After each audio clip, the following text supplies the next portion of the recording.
다우지수가 1% 넘게 하락을 했고요. S&P 500이 1.2, 나스닥 지수도 한 1.1 정도 하락을 했습니다. 모두 1% 초반대 하락을 기록을 했는데요.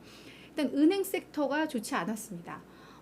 조금 뒤에 더 구체적으로 보겠지만 피치사에서 예전에 무디스는 좀 작은 은행들 등급 내렸잖아요. 근데 이번에 피치는 JP 모건, 뱅크 오브 아메리카 이런 큰 은행들도 등급을 내릴 수 있다라고 그 가능성을 경고를 했습니다. 이게 은행주 전반의 투자 심리를 많이 위축을 시키면서 은행 섹터가 좀 많이 하락을 했고요.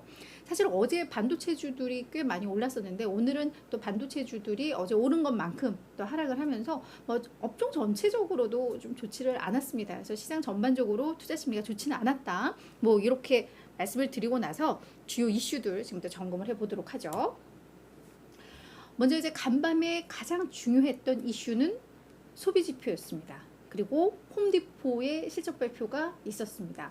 이번 주엔 제가 예고하면서 소비 경기를 알 수 있는 경제 지표, 기업들의 실적 발표가 있다. 이게 이번 주에 가장 중요한 이슈가 될 것이다 라고 말씀을 드렸었어요. 근데 그 소비 지표가 나왔는데 너무 잘 나왔습니다. 먼저 좀 보시면 7월 소매 판매가 전년 대비 3.2% 증가한 것으로 나왔는데요. 이게 6월 소매 판매가 1.5% 증가를 했었고 시장에서는 이거보다 조금 더 개선이 돼서 한 1.6% 정도 증가했으려니 했는데 이게 3.2가 나온 겁니다. 너무 좋았던 거죠. 지금 연준에서 그렇게 긴축을 해제끼는데 소비는 꺾이지를 않아요. 그래서 그동안 소비 경기가 견고했던 부분에 대해서 그동안 팬데믹 때 지원금 많이 받고 이러면서 이제 그 초과 저축한 부분들 그 부분들을 지금 이제 야금야금 빼서 쓰면서 그래도 소비가 살아있다라고 이야기를 했었는데 그러면서 이제 뭐 9월부터 학자금 대출 상한 오고 이러면 그때부터는 소비가 좀 꺾일 수도 있고 지금 그 저축 잉여저축도 거의 이제 바닥이 나서 소비 경기가 조금 둔화될 수는 있어 라고 했는데 뭐 이 정도로 좋으니까 이런 거 생각보다 영향이 크지 않네? 라는 해석이 좀 나오고 있고 그리고 최근에 신용카드를 많이들 긁는다고 하잖아요. 그래서 신용카드 부채가 막 1조 달러를 넘어섰다라고 하는데 아마 그냥 빚을 져서라도 그냥 소비를 하는 것 같아요. 그러니까 경제 상황이 좋지 않다고 그래서 옛날처럼 허리띠를 졸라매는 뭐 그런 분위기는 아닌가 봅니다. 그러니까 그만큼 어떤 경기에 대한 뭐 심리들 뭐 체감 나쁘지는 않다라는 것 같아요. 근데 요게 소비 경기가 좋으면 경기 침체에 대한 우려를 완화시킬 수 있죠. 경기 침체 없이 우리가 긴축 그냥 잘 마무리 국면까지 왔구나라고 이해를 할 수는 있는데 근데 여전히 이렇게 되면 그래 금리 인상은 안 하더라도 이 지금 요 5%대 요 금리로 꽤 오래 갈 수도 있잖아 라는 우려로 이게 또 해석이 되는 그런 측면도 있는 것 같습니다.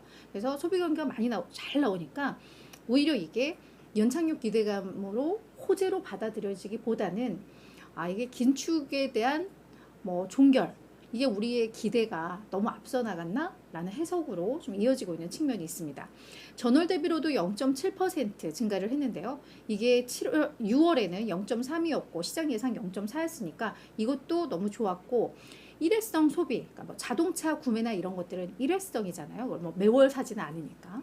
이걸 제외하면 전월 대비로도 이게 한 1% 정도 증가한 것으로 나왔으니까 확실히 지금 소비 경기는 너무 견고하다. 시장에서는 이를 지금은 마음껏 즐기기에는 조금 우려스러운 상황까지 왔다라고 해석을 해볼 수 있을 것 같습니다. 자, 이 지표가 나오니까 이제 월가에서는 또 어떤 이야기가 나오느냐?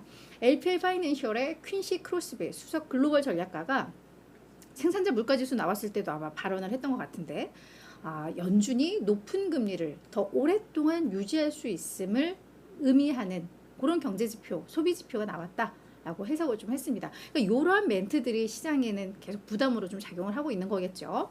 그리고 이러면서 연준 인사의 발언도 좀 나왔습니다.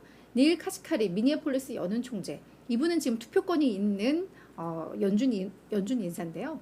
인플레와의 싸움에서 승리를 선언할 준비가 우리 아직 안 됐다.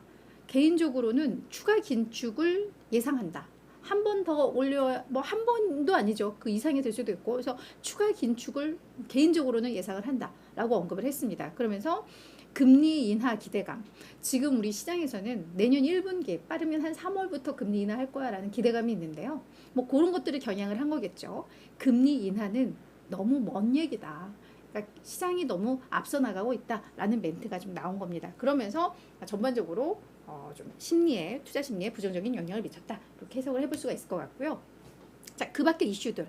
앞서 이제 오늘 은행 섹터가 많이 좀 하락을 했다라고 말씀을 드렸는데 요즘 피치사가 정말 왜 이러는 걸까요? 국가신용등급 낮춘 데 이어서 이제는 대형 은행들을 포함한 그러니까 뭐 수십 개, 그러니까 대부분의 은행들 등급 다 낮출 수 있어라고 지금 언급을 한 건데요. JP모건 등 은행들의 신용등급 강등 가능성 경고를 한 건데 그 이유는 뭐냐면 피치사가 은행 산업의 이 영업 환경 등급, 그러니까 일종의 섹터 등급이라고 할 수가 있을 것 같은데요. 이걸 지난 6월에 원래 이 은행의 영업 환경 등급이 AA였는데 요거를 AA-로 하향 조정을 했거든요. 근데 이걸 또다시 A+로 한 단계 더 낮출 가능성을 지금 검토하고 있다고 합니다. 근데 이 업종에 대한 등급보다 개별 은행들의 등급이 더 좋을 수는 없다는 거죠.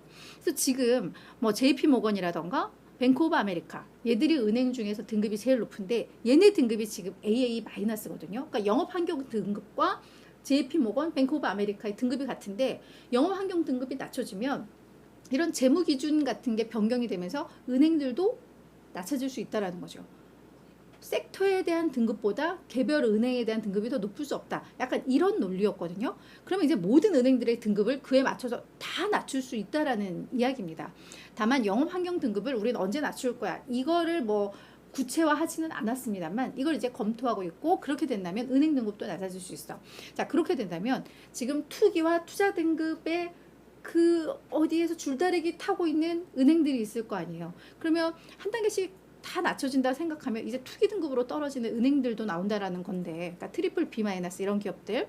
근데 그에 대해서는 또 피치는 뭐라고 했냐면 그들은 이미 너무 많이 할인을 받은 등급을 매기고 있기 때문에 또 이들은 그냥 유지가 될 수도 있어 라고는 어느 정도 물타기는 좀 해줬습니다만 이게 국가신용등급에 이어서 은행들까지도 등급이 하향된다면 좀 타격이 있을 수는 있어요. 다만 이게 언제가 될지는 모릅니다. 언제가 될지 모릅니다만 이런 보고서 자체가 시장에는 큰 부담으로 작용을 뭐 그럴 수밖에 없죠. 그렇죠? 그래서 그렇게 작용을 했다라고 이해를 하시면 될 것 같고요. 자, 두 번째 이슈는 15일이었죠. 그러니까 미국 증시에서는 전날 아시아 증시에서 있었던 게 이제 이날 반영이 된 거일 텐데 중국의 7월 산업 생산과 소매 판매 지표가 공개가 됐는데 예상보다 안 나왔어요. 잘 못 나왔어요. 그러면서 또 중국 당국이 얘네 기준금리를 15bp 인하를 했습니다. 그러니까 이제는 경기 부양을 위해서 이게 뭔가 중국 당국이 이렇게 하는데 이렇게 금리를 인하를 하면 경기 부양 의지구나 라면서 이게 호재로 받아들여질 법도 한데 중국 경기가 생각보다 많이 안 좋은가 보다. 그래서 또 중국의 부동산 약간 우려스러운데 이게 약간 이렇게 확산이 됐고 중국은 그냥 단순히 중국 경기가 또 아니잖아요. 이게 글로벌 주요 공급망이기도 하고 뭐 수입국이기도 하고 이러다 보니까 뭔가 중국의 경제 상황이 좋지 않다라는 것 전반적으로 글로벌 경기에 대한 우려로 이어졌고 이게 미국 증시에서도 투자 심리 악화 요인으로 작용을 했다. 이렇게 해석을 하시면 될 것 같습니다. 자, 마지막 이슈는 조금 가벼운 이슈인데요. 베트남의 전기차 제조업체 빈페스트가 나스닥 시장에 15일 날 신규로 상장을 했습니다. 이 빈페스트가 사실 글로벌 전기차 기업 중에 뭐 넘버 3라는 얘기도 있을 정도예요. 네, 그래서 뭐 이제 베트남의 또 테슬라 뭐 이런 수식어가 붙어 있기도 하던데, 이 베트남의 대기업 빈그룹의 한 계열사입니다. 자동차 계열사고요. 이 빈베스트가 미국 증시에 있는 스펙과 합병을 통해서 상장을 한 겁니다. 근데 이 스펙의 14일 종가가 10.45달러였거든요. 그러니까 그와 합병했으니까 이걸로 이제 시작을 한 건데 빈페스트가 이제 빈페스트로 상장을 한 첫날 15일 날 이때 22달러 시초가를 기록을 했습니다. 그리고 나서 오늘 종가가 37달러거든요.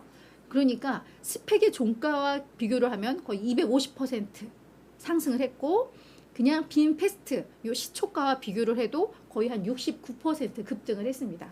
그만큼 기대감이 있는 전기차 브랜드다라고 이해를 하시면 될 것 같은데, 하지만 단기 이게 너무 기대감을 받는 건 맞는 것 같은데 상장과 동시에 뭐 포드나 GM 이런 데보다 시총을 넘어섰거든요. 뭐 루시드, 리비안 다 합친 것보다도 더 많고, 그래서 이게 그만큼 기대감이 큰가 보다라는 이야기들은 나오고는 있습니다만, 네, 오늘 조금 과한 측면도 없잖아 있어요. 근데 빈페스트가 단순히 그냥 베트남 회사 이게 아니라 이미 글로벌화, 뭐 미국에서도 이미 뭐 판매를 하고 있고, 유럽도 지금 진출을 하고 있고, 지금 미국에 공장도 짓고 있고, 뭐 이건 다양한 이슈가 있어요. 그래서 확실히 기대감이 있고, 무엇보다 기술력은 괜찮은데 테슬라의 차량보다 가격이 또 낮은, 뭐 그런 또 매력이 있다고 합니다. 그래서 우리 전기차에 관심들 많으시니까요. 앞으로 이 빈페스트도 그 전기차 목록에 하나 껴 넣으시고 함께 보실 분들이 있으실 것 같아서 제가 오늘 정리를 해드렸습니다.